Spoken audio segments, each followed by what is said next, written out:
আনন্দ বজায় থাকবে, কি বলো? তাই তো, একটু তো আনন্দ বজায় থাকবে। কম্পিটিশন না, কিছুদিন বন্ধ থাকুক, 3-4 বছর 5 বছর বন্ধ থাকুক। কম্পিটিশনের জন্য তোমরা কি মারপিট ঝামেলা করো? কম্পিটিশন করার জন্য একতাই মাইকটা করো, আনন্দ করো না?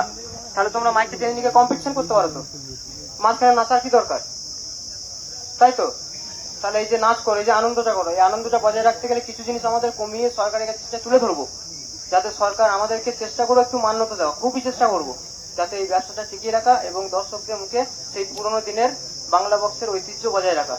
যার জন্য আমরা কিছু জিনিস কমিয়েছি। কি কি কমিয়েছি নিশ্চয়ই আমাদের থেকে বয়োজ্যেষ্ঠ দাদারা বলে দিয়েছে। যেমন 30 মালের সঙ্গে 24 পিস চোং, 24 পিস চোং, 16 মালের সঙ্গে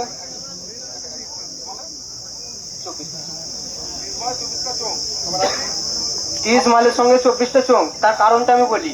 সরকার আমি সরকার দেখতে চাইছে এই যে এত চোং, সরকার কিন্তু কোনোদিন এসে, পুলিশ কিন্তু কোনোদিন এসে চোংকুটা গোনে না, এই এত চোং।